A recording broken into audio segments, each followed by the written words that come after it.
Du jour au lendemain, Alain Weinstein, bonsoir.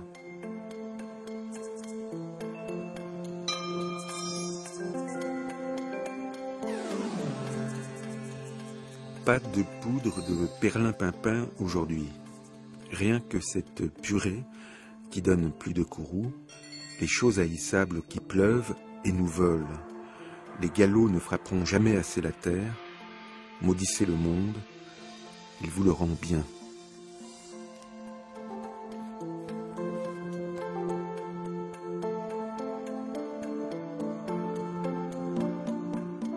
Du jour au lendemain avec Pierre Michon, qui publie chez Verdier 2 livres, La Grande Beune et Le Roi du Bois.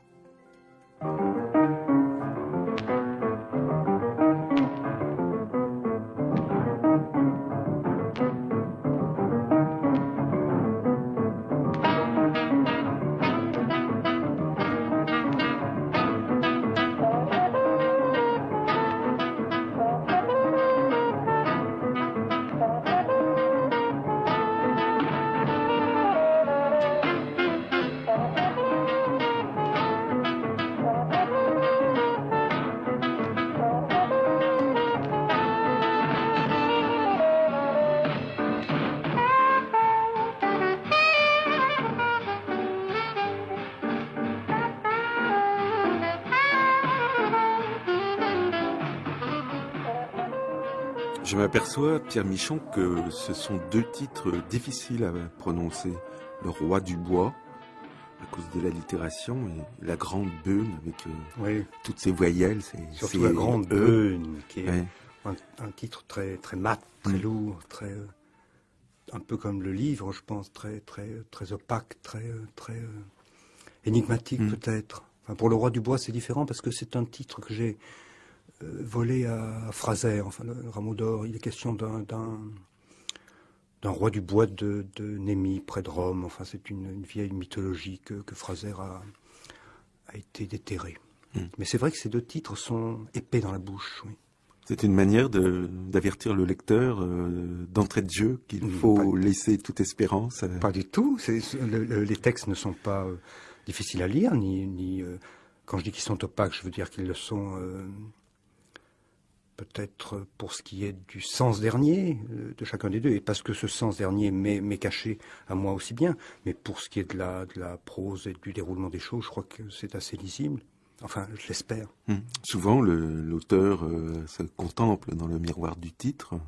C'est pas votre cas, là.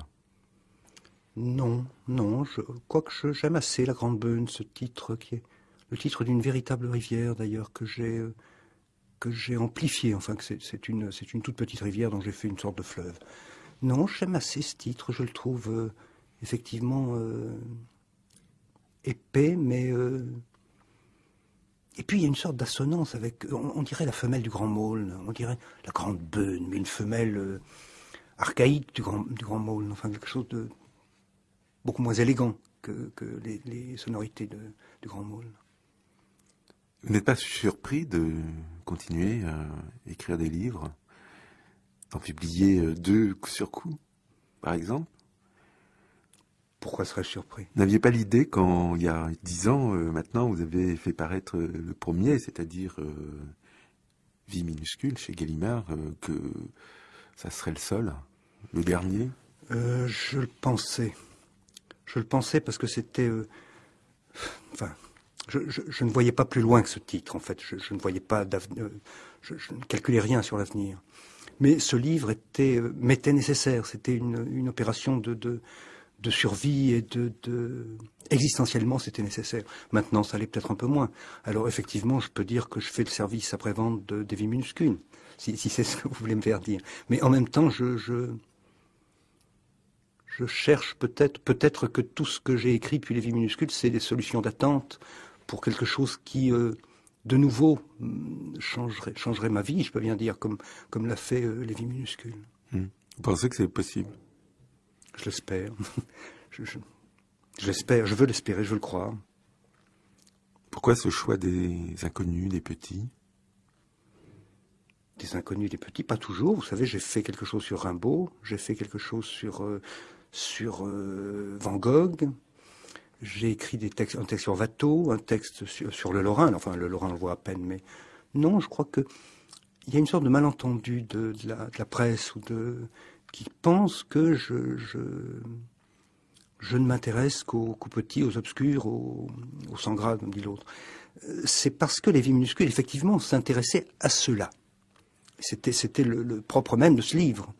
Mais je ne vois pas pourquoi on me cantonnerait dans ce registre. Après parce que vous semblez vous intéresser aux maîtres que dans la mesure où ils ont des serviteurs. Mais comme dit Pascal, un maître se reconnaît à ses bras, qui sont ses serviteurs. Vous savez, un maître, dans l'absolu, un maître sans personne autour de lui, ça n'est pas un maître, c'est un paranoïaque ou Robinson Crusoe. Hegel dit très bien qu'il n'y a pas de maître pour son valet de chambre. Bien sûr. Bien sûr. Et pour ce qui est enfin, dans le même ordre d'idée, là, pour la Grande Beune, je vois que la presse commence à dire que je m'intéresse beaucoup à ces petites gens au fin fond de la Dordogne, etc.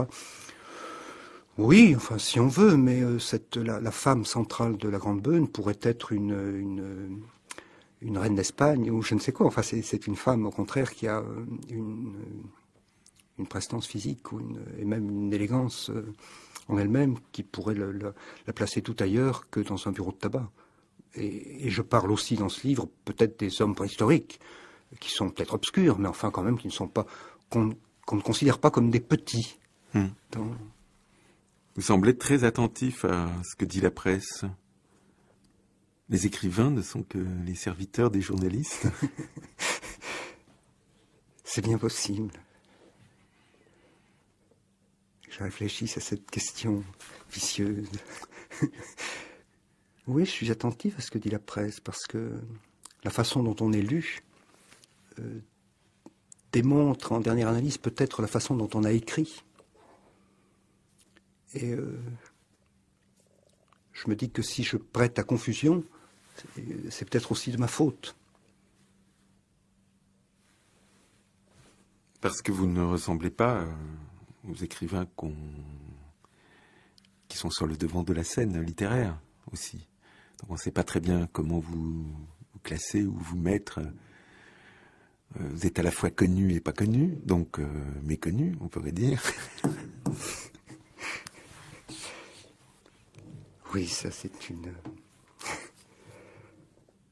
Je crois que je ressemble aux écrivains qui sont sur la scène littéraire. Vous savez, on dit, il a donné, je lisais récemment, enfin encore, bon, j'ai encore parlé de la presse, mais place aux obscurs, etc. Mais la littérature a toujours fait ça. Je sais pas, Tityre dans Virgile, c'est un berger qui joue du pipeau. Enfin, je vois pas en quoi il y a quelque chose de nouveau dans ce que j'ai fait et que fait tout le monde. Il y a plein de romans qui parlent je sais pas moi, de rockers de banlieue ou de clochards ou de paysans. Je n'ai rien apporté là qui me semble nouveau et qui me semble mériter cette espèce de statut, comme vous dites, connu et inconnu et bizarrement méconnu. Vous continuez à ne pas écrire de romans, par exemple. C'est vrai. C'est vrai. Mais ça, c'est pour plusieurs raisons. J'allais dire des raisons idéologiques idiotes, j'allais dire parce que le roman est épuisé, etc., ce qui est une tarte à la crème. Mais vous le pensez un peu quand même. Je suis obligé de le penser un peu par ma pratique. C'est-à-dire que moi, quand je veux faire un roman, je me plante. Je me plante non pas du tout parce que je ne pourrais pas le faire. La Grande Beune, par exemple, est le résultat, enfin le reliquat de quelque chose qui fait le triple de volume et qui est un roman. Mais ça devient très vite. Bon, ce que j'ai écrit là de la Grande Beune est venu d'un coup, dans la passion, dans l'excitation, dans la nécessité, je dirais bien, comme une flèche qui part et qui va à son but. Et puis, après, j'ai poursuivi, mais j'ai fabriqué du roman. J'ai fait des plans, des structures familiales, qu'est-ce qu'on doit faire à ce moment-là, et tout ça est extrêmement pesant et c'est comme un travail. Pourquoi ne pas être postier plutôt qu'écrivain dans ce cas? S'il n'y a pas cette espèce de grâce que me donnent les récits courts. Et comment dire, et je pense que les lecteurs auraient été déçus également si l'intégralité avait été publiée. J'aurais écrit un roman, bien calibré.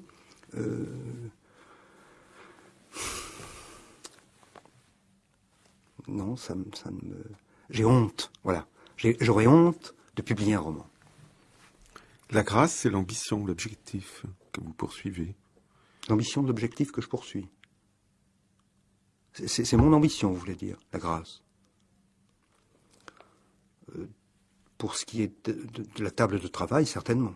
Pour ce qui est du moment où je suis au travail, il faut que j'ai une sorte d'exultation extraordinaire pour écrire. Sinon, je ne fais rien. Sinon, je me moque de moi.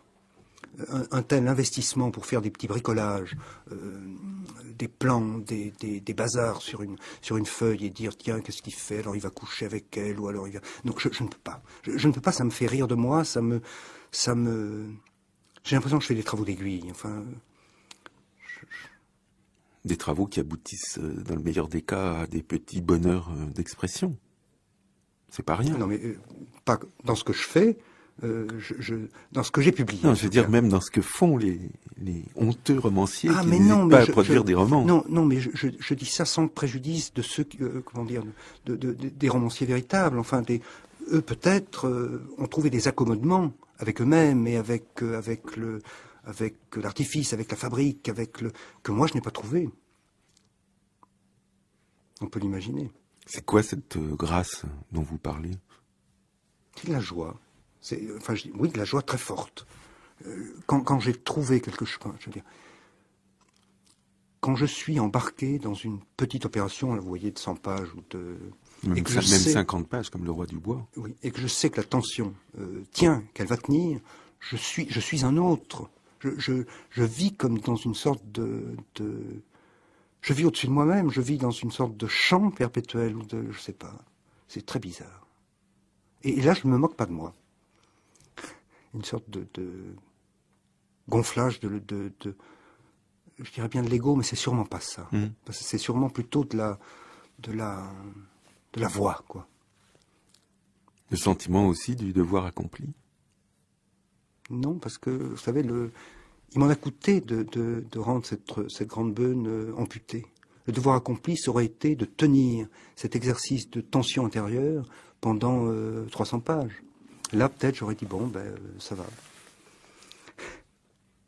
Ces objets artisanaux que vous produisez sous forme de livres... Comment ça, artisanaux? Ont en tout cas la grâce de plaire aux écrivains. Vous avez beaucoup de lecteurs qui attendent tous vos livres avec la plus grande impatience, qui sont des écrivains. Des gens, rappelons par exemple que Le Roi du Bois est dédié à Gérard Massé, ça a sans doute une signification. Oui, oui. Et beaucoup d'écrivains comme Pierre Bergougnoux, Christian Bobin, Jean-Michel Maupoy, Pierre Pachet, Jacques Réda, Jean-Pierre Richard ont écrit sur vos livres. Michel Deguy. On retrouve leurs textes d'ailleurs dans un volume qui les réunit chez Verdier, qui a été publié il y a 2-3 ans, sous le titre Compagnie de Pierre Michon. Ouais, comment vous expliquez-vous que... C'est une opération un peu prématurée, cette histoire-là. Enfin. Oui, un hommage. Non, c'était pas voulu être tel, mais enfin, ça a pris cette tournure quand même. Pourquoi vous plaisez aux écrivains? D'abord, je ne suis pas un rival romanesque, puisque je ne fais pas de roman. C'est déjà quelque chose. La plupart des gens que j'ai cités n'en font pas tellement non plus. Sauf Christian Bobin, tiens. Oui, mais... Il essaye. Bon, je ne tiens pas à parler spécialement de Christian Bobin. D'ailleurs, ça n'est pas un romancier, c'est plutôt un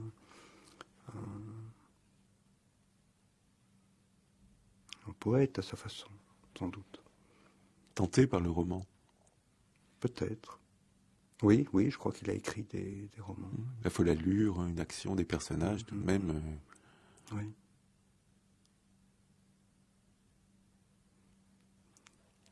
Ça vous trouble, hein? Qu'est-ce qui me trouble? Que Christian Bobin écrive des romans. Et que vous soyez aujourd'hui un lecteur qui doit en parler, puisqu'il est invité à le faire par l'intervieweur qui est en face de lui. Je n'ai pas lu les romans de Christian Bobin. Je ne peux pas vous dire du tout. Parce que c'était des romans? Non, non, parce que je ne lis pas vraiment Christian Bobin. C'est important qu'il soit là et qu'il vous lise, alors, tout simplement. Sans doute, oui. Quelle occasion il écrive sur vos livres. Ça suffit.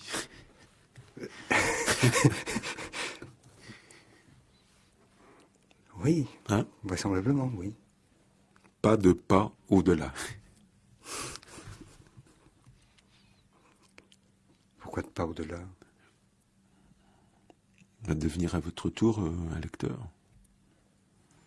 Ah, mais je suis un lecteur. Je suis un lecteur considérable. C'est vrai, je lis beaucoup. Mais je lis plutôt je lis des romans, je lis... mais en ce moment, du moins, depuis... j'ai lu beaucoup, mes contemporains, après Les Vies minuscules. Les Vies minuscules étaient quelque chose d'un peu sauvage, d'un peu naïf, comme ça, d'un peu décrit dans la méconnaissance du chant. Enfin, Et après, j'ai essayé de voir un peu ce qu'écrivaient mes contemporains. J'ai trouvé des points de ressemblance, de familiarité, de complicité, certainement, avec beaucoup d'écrivains. Mais je lis de moins en moins de contemporains. Là, maintenant, ce que je lis plutôt, c'est je dirais, de l'histoire naturelle du XVIIIe, des textes du XVIIe, je suis plutôt de ce côté-là, maintenant, dans mes lectures. C'est ce qui me donne du plaisir. Plus que la littérature. La littérature classique, je la connais, on y revient, mais enfin... Mais toute une sous-littérature, peut-être, enfin...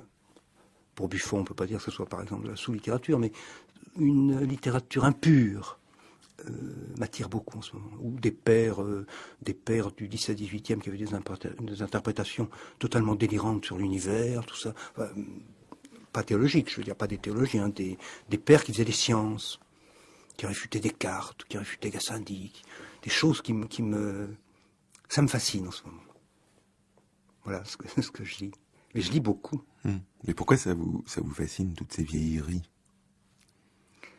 D'abord parce que c'est écrit dans la langue du 17-18e. Quoi qu'on ramasse dans cette langue-là, c'est toujours bien. Enfin, à peu près. Et puis aussi parce que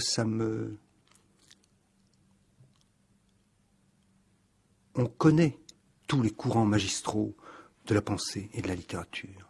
On les connaît par cœur. On sait que sans doute c'était bien, ils avaient sans doute raison, puisque la postérité les a élus. Mais les autres sont passionnants aussi. Et il s'en est fallu, évidemment, d'un cheveu qu'ils ne soient les plus lus, les plus célèbres. D'un cheveu, pas tout à fait, quand c'est des gens comme je sais pas, comme Pascal, comme Descartes, comme beaucoup d'autres. Mais pour le 18e, par exemple, l'opération des Lumières, après tout, vous savez, il y avait des bons écrivains dans les Lumières, mais il n'y avait pas que des bons écrivains, il y avait des obscurantistes. Sade, après tout, qui était un obscurantiste. C'est par miracle que nous le lisons. Par miracle, non, parce qu'on le lit d'une seule main. Mais c'est bien une sorte de miracle. Il y a eu un moment où vous étiez intéressé par les écrivains de ce qu'on appelle l'avant-garde. Hein, vous le disiez dans les quinzaines littéraires, notamment. Ça a duré longtemps, d'ailleurs. Alors, ça a duré très longtemps. Au sens large, hein, pas seulement le roman tel quel, mais Blanchot aussi, tout ce qui paraissait dans la collection de Georges Lambrix, Le Chemin.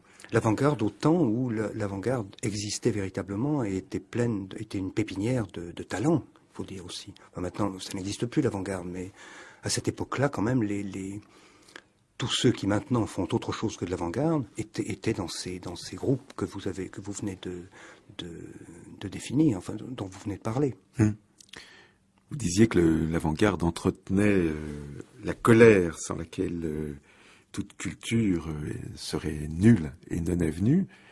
Et aujourd'hui, cette colère, vous la trouvez plutôt alors du côté des manuscrits ou des livres inaccessibles, poussiéreux? Je crois que...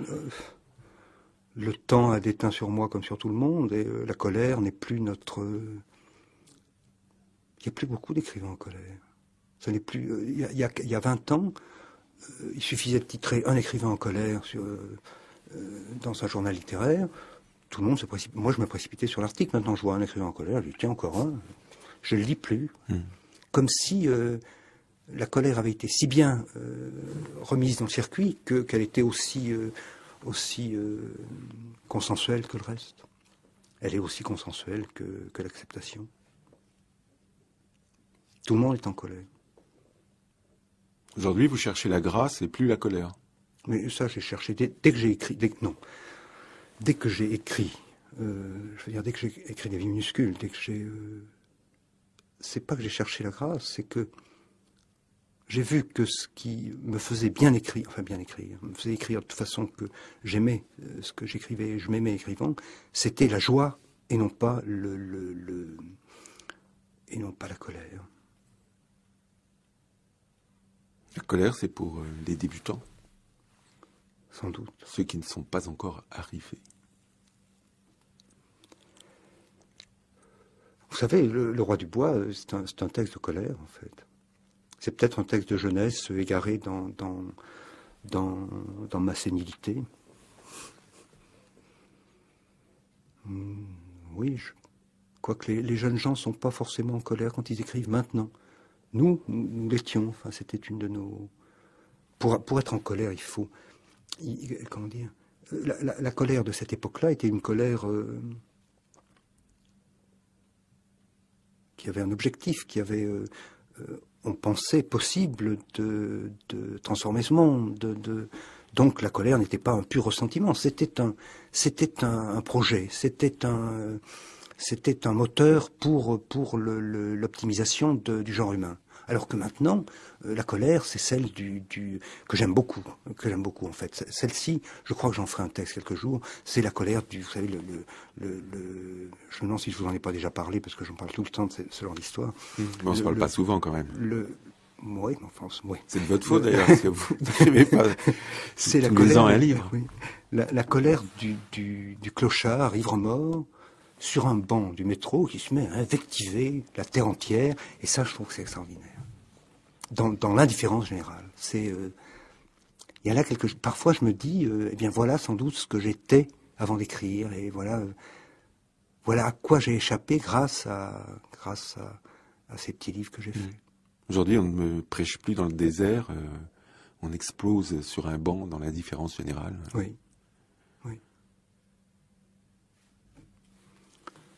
Vous êtes devenu un écrivain classique. Est-ce que vous pensez que vous avez un avenir à l'Académie française ?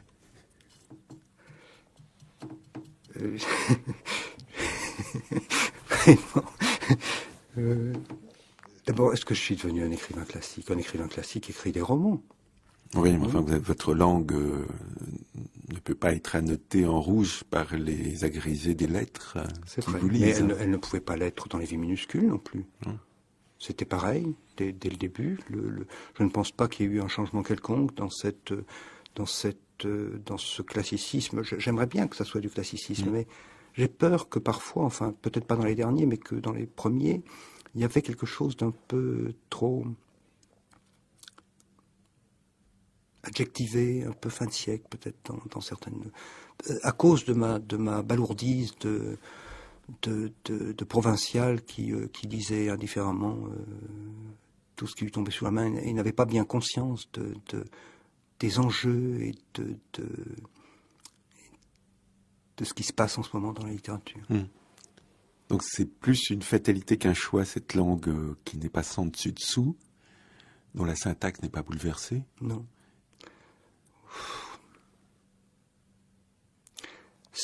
Oui, c'est plus une fatalité qu'un choix, mais c'est aussi... Enfin, je ne sais pas si je peux répondre là sur ces deux termes, mais je sais que pour ce qui est de la joie d'écrire, de la joie de faire, il faut que, écrivant, j'entende résonner le passé de la langue dans ce que j'écris. C'est-à-dire que, nécessairement, les grandes innovations, ça n'est pas pour moi. Puisque ça serait... je n'entendrai pas résonner l'ancien dans le nouveau que je fais.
Il y a donc ces deux livres, Pierre Michon, qui paraissent chez Verdier, éditeur avec qui vous avez une histoire de fidélité, hein, Oui. ce ne sont pas les premiers. Le Roi du Bois, La Grande Beune, deux titres qui réunis font 150 pages. Bon, c'est pas le bout du monde, mais en même temps, quand on les lit, ces livres, on a le sentiment que ça pourrait pas être plus long. C'est très fort et qu'on pourrait pas, nous, lecteurs, peut-être supporter, avoir la force d'en lire plus. Les livres se suffisent à eux-mêmes, ils ont trouvé leur format, tout est bien. Sans doute, oui, sans doute que l'art du romancier est aussi un art des pauses, que je ne sais pas, que je ne sais pas, que je n'ai pas envie de maîtriser. Je veux que la langue soit toujours, enfin la langue, c'est idiot, j'aime pas ce mot, mais que la phrase soit toujours tendue et effectivement, pour qu'elle ne lasse pas le lecteur, il faut que ça soit bref. L'intensité n'est pas rompue. Voilà. Il faut que l'intensité de celui qui écrit ne soit pas rompue, sinon le lecteur s'en rend compte tout de suite. Alors soit il se repose, comme dans un roman, mais après, faut-il que l'écrivain retrouve cette intensité sur les mêmes thèmes que ce qu'il a fait juste avant. Enfin, et ça, c'est pas possible. On épuise vite en intensité un objet de désir, que ce soit Yvonne et la Grande Beune dans la Grande Beune, ou que ce soit les environs de Rome et la peinture et les papes et dans le Roi du Bois. Le lecteur doit revivre au présent ce moment que vous avez vous-même vécu en écrivant. J'espère qu'il le fait.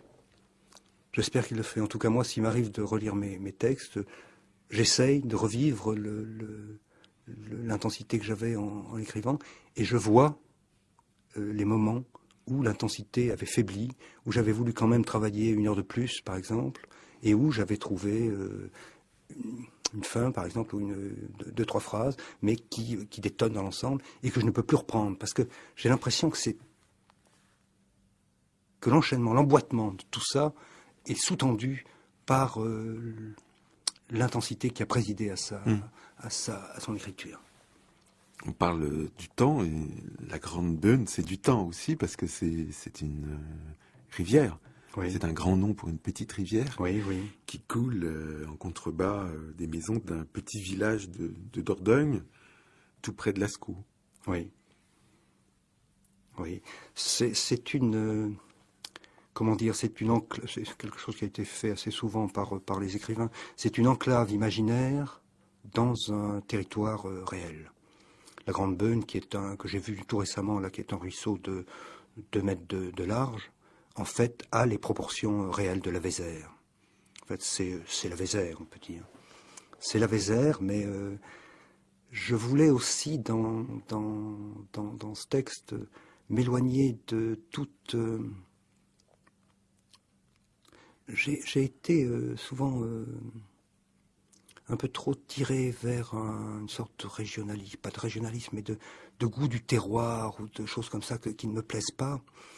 Et si j'avais nommé véritablement la Vézère et les vrais noms de Patelin, on aurait dit, tiens, il est un peu descendu, c'est plus la Creuse, c'est la Vézère, mais enfin... alors que là, Là, vous êtes un poète, vous n'êtes pas un documentariste. Voilà, si vous voulez. Je parlais du temps, mais c'est non seulement le temps qui passe, mais c'est aussi le temps qu'il fait, qui est un grand sujet de préoccupation, justement, dans les villages, et notamment dans un village comme celui-ci, où il pleut beaucoup. Oui. C'est-à-dire que ce livre joue avec beaucoup d'archaïsme, et d'archaïsme mythologique, disons. Et les grandes pluies, c'est le déluge. On peut dire... il y a un bouquin que j'aime beaucoup, qui me guide souvent dans mes que j'ai lu il y a un certain temps, enfin quand j'étais enfant pratiquement. C'était il n'y a pas très longtemps, ça. Et qui m'a guidé là, qui me guide dans mes rêveries archaïques. C'est un bouquin qui s'appelait La Terre avant le déluge, d'un certain Louis Figuier, un vulgarisateur du siècle dernier. Et le déluge, c'est ce qui apparaît presque tout de suite après l'apparition humaine. C'est donc les grandes pluies comme ça d'une saison, ça vous ramène dans le déluge, où quelque chose va être perdu, peut-être l'humanité entière, mais où les patriarches de choc, les Noé, etc., continuent, font perdurer le verbe divin, quoi. Oui. Et le déluge nous ramène évidemment à l'origine. Et l'origine, on n'en est pas très loin à Lascaux, puisque on sait que on peut y voir de célèbres grottes qui, paraît-il, valent le détour. Oui. Ben maintenant, c'est un faux, mais enfin, à l'époque dont le texte parle, c'est en 61, la grotte a été fermée en 63, et j'ai situé le récit en 61, non pas parce que j'ai l'âge du narrateur, mais parce que j'ai vu Lascaux en 61, avant la fermeture. J'avais 16 ans. Le narrateur, c'est un instituteur. Oui. Pourquoi vous avez fait ce choix de... Parce que c'est un milieu que je connais bien, étant donné que ma mère était institutrice. Et aussi parce que les instituteurs, peut-être pas en 60, mais en tout cas quand j'étais enfant, ce qui n'est pas bien loin de 60, étaient encore des instituteurs à l'ancienne, à la façon de la laïque, enfin à la façon de la République des Jules, comme je dis, de Jules Ferry, Jules Favre, etc., et étaient encore des espèces d'hommes de savoir révérés dans les campagnes. D'ailleurs, mon instituteur, là, ce qui n'est sûrement pas le cas de beaucoup d'instituteurs contemporains, connaît les époques du Paléolithique, connaît la différence entre l'industrie solutréenne et l'industrie acheuléenne. Enfin, il est au courant de tout ça. Et en même temps, il a, en dépit de son activité fantasmatique assez je dirais pas ignoble, mais assez obscène. En dépit de ça, il a une sorte de sens moral de la transmission du savoir. Alors justement, parlons un peu de l'obscénité, parce que dans un village, il y a des hommes et des femmes. Oui. Séparés par le sexe. Oui, bien sûr. Bien sûr, ce récit est fait là-dessus aussi. Il est fait là-dessus aussi parce que les arts, enfin le début des arts, apparemment, enfin d'après ce qu'on sait des grottes paléolithiques, des peintures, l'origine des arts, c'est cette différence des sexes, c'est la représentation et les accommodements qu'on peut faire avec la différence des sexes. Il y a le savoir dont vous parliez tout à l'heure, et puis il y a la connaissance du plaisir. Oui. Connaissance douloureuse, parfois. Pour le narrateur, là, oui. Enfin, oui. Le plaisir peut être vif comme une plaie.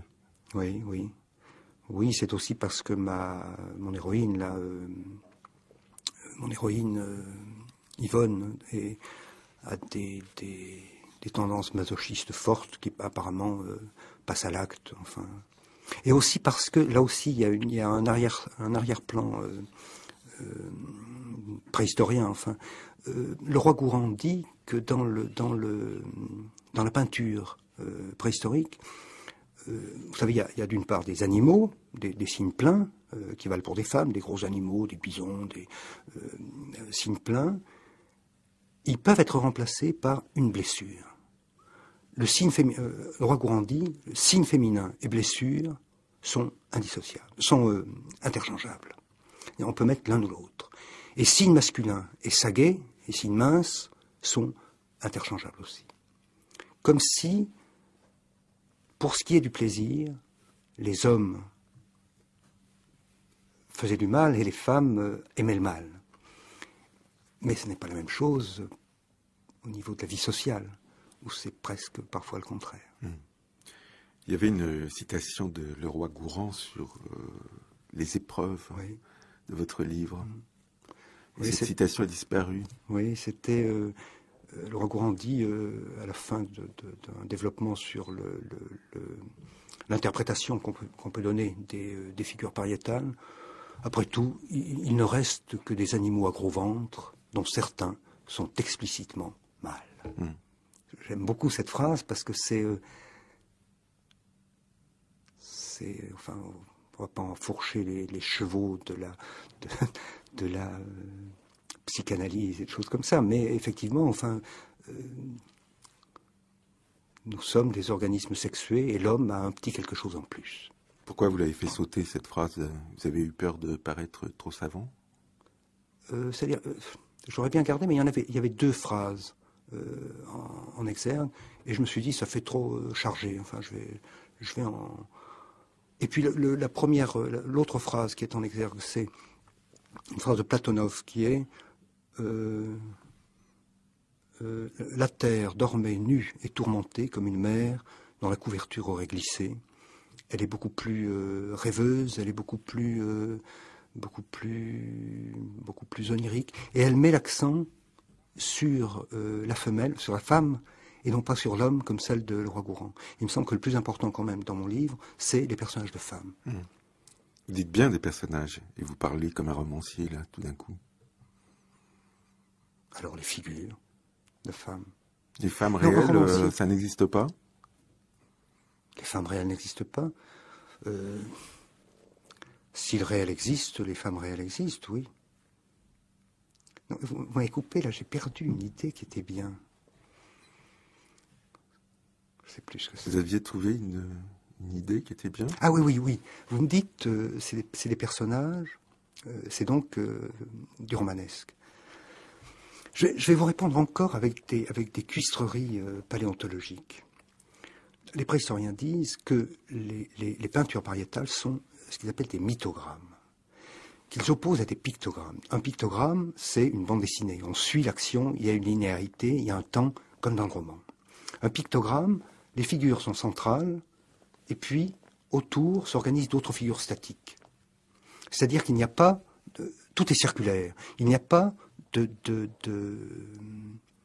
linéarité dans le temps, il n'y a rien de romanesque. Et je crois que moi, ce que j'ai voulu faire, c'est une sorte de mythogramme énigmatique, comme ça, avec des femmes, une rivière, un renard, des poissons, des choses comme pourraient peindre des Australiens ou des... voilà ce que j'ai voulu faire aussi. Qui n'est peut-être pas sensible, parce que ça n'est peut-être pas sensible. Je l'ai dit récemment à quelqu'un qui m'a dit ça, on voit pas du tout, on croit, on voit que c'est un jeune homme qui va dans un patelin et qui tombe amoureux de la buraliste et qui peut pas se la faire. Voilà ce qu'on m'a dit. Ce qui est peut-être, après tout, suffisant. Vous les relisez, vos livres? Pour les épreuves, je suis bien obligé de les relire. Mais il m'arrive de les relire, oui. Avec plus ou moins de plaisir. Je m'aperçois qu'on a presque plus de temps pour parler de l'autre livre, Le Roi du Bois. Donc là, si vous n'avez qu'une seule idée, il faut que ça soit la bonne. Ah là là, Le Roi du Bois. Aidez-moi un peu. Il y a question de la beauté aussi dans ce livre. Oui, les questions de la beauté, les questions aussi de désir. C'est-à-dire, Le Roi du Bois c'est un garçon de la campagne, près de Rome, qui est dévoré d'ambition dans un sens et qui voit sans cesse des peintres venir travailler comme ça. C'est au XVIIe. Poussin, etc. Ils viennent faire des croquis. Et il prend ces peintres pour des gentilshommes.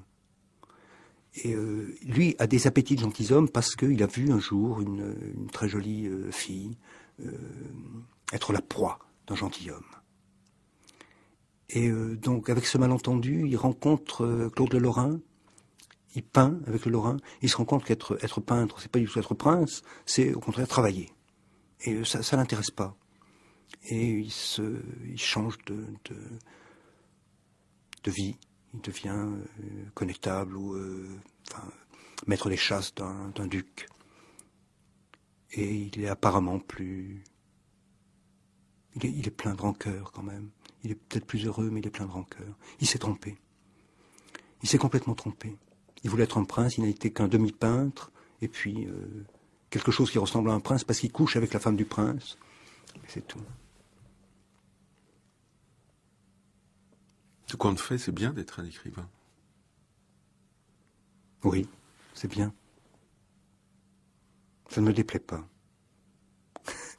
Non, parce que ça fait prendre tellement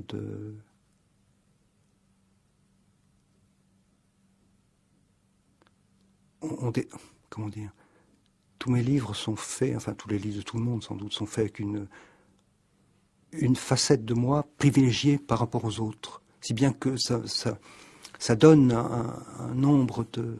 J'enfonce des portes ouvertes, mais toutes les virtualités sont, pas passées à l'acte, mais passées à l'écrit. Pas tout à fait toutes. C'est pour ça aussi que j'aime les livres brefs, parce que dans un livre long, il faut être un autre longuement, ou être plusieurs autres, ce qui m'est difficile. Dans les textes brefs, je change de personnalité très vite et de...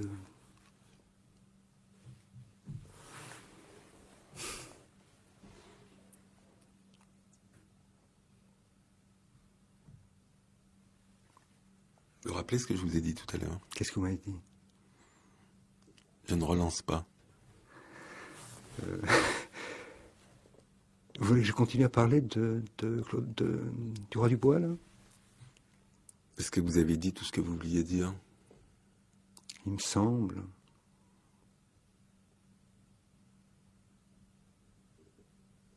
Il me semble.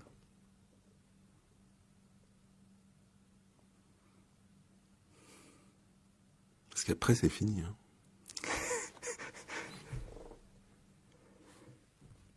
Et on ne se reverra plus que dans... Oh, bientôt, très bientôt. Je vais avoir bientôt quelque chose de fini. Ah bon? Oui. Vous préparez quelque chose? Oui. Avec plusieurs personnages. Là, je m'investis dans un groupe de personnages. Comme un groupe de mafiosi. C'est pas des mafiosi, c'est des politiques. Mais c'est quelque chose que j'ai envie de faire depuis longtemps. Que j'ai un peu fait avec l'Empereur d'Occident, mais c'était pas très bien, l'Empereur d'Occident. C'est, au lieu d'avoir pour jus, pour sauce, les arts ou les paysans, d'avoir les politiques. Et là, évidemment, je le situe dans l'histoire, parce que il faut que ça soit déjà un peu mythologique pour que je m'en occupe. C'est comme pour les peintres. Mais je crois que je vais réussir à faire ce texte. Vous me faites un peu peur, hein, Pierre Michon. Je suis sûr que vous allez finir par écrire un roman. Vous croyez que je vais finir par écrire un roman bref? Mais vous savez, La Grande Donne, c'est un roman. C'est un roman bref.